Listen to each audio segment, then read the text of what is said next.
Apa khabar semua? Korang ada simpan emas? Okey, sekarang ni korang ada simpan emas, tapi apa nak buat dengan emas tu?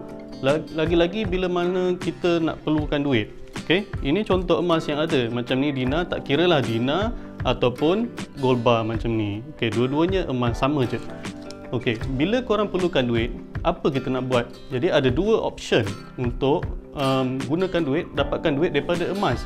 Pertamanya kita jual, keduanya kita pajak. Okey, ada yang kata jual lagi untung, ada yang kata pajak lagi untung. Jadi mana satu ni? Mana satu, nak pajak ke nak jual?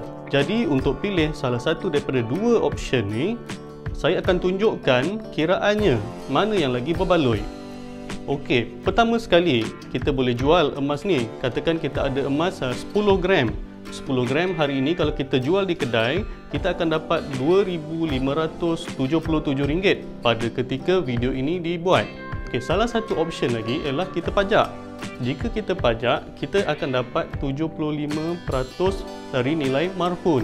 Okey, sebagai contoh, 10 gram tadi, okey, 10 gram yang sama tadi, kita mahu pajak. Jadi harga hari ini, marhun hari ini dalam 290 ke 295 per gram. Jadi ini lebih kurang kita akan dapat 2,900 marhunnya untuk 10 gram. Tapi ingat, kita akan dapat hanya 75% sahaja. 75% bermaksudnya cash yang kita akan dapat ialah 2,175. 2,175 ni kita akan dapat cash. Okey, Rahnu tu akan bagi kita cash, tapi ada satu lagi benda penting dalam pajak. Of course, dia tak akan bagi kita duit free saja. So dia ada satu lagi dinamakan upah simpan. Okey, upah simpan ni lebih kurang efektif dia dalam 0.85% sebulan, bukan setahun Okey, kalau setahun sangat murah, semua orang akan buat pajak ni. Tapi dia 0.85% untuk sebulan. Jadi untuk nilai yang kita pajak tadi, katakan yang 10 gram kita pajak tadi, 0.85% sebulan, kita akan dapat kita perlu membayar sebanyak RM18.50. Okey, dalam masa 6 bulan, sekiranya kita simpan, kita pajak di situ selama 6 bulan, kita perlu bayar RM110.90. Jadi untuk kita tebus balik, nak dapatkan emas kita balik yang kita dah pajak tadi, kita lepas 6 bulan kita perlu bayar RM2,285.90. Jadi apa plan korang untuk tebus? Sebelum pajak, kita perlu plan dulu macam mana nak tebus. Kalau kita rasa dalam masa 6 bulan ni kita ada pendapatan yang boleh cover, yang boleh kita tebus balik emas tu, jadi kita pajak je, tak apa. Waktu ni kita tak ada duit, tapi dengan kita pajak ni, kita dapatkan satu benda yang lagi besar.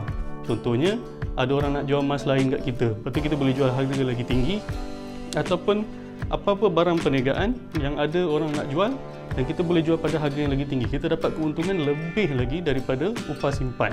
Jadi itulah kita dapat menggandakan duit kita dengan cara pajak emas.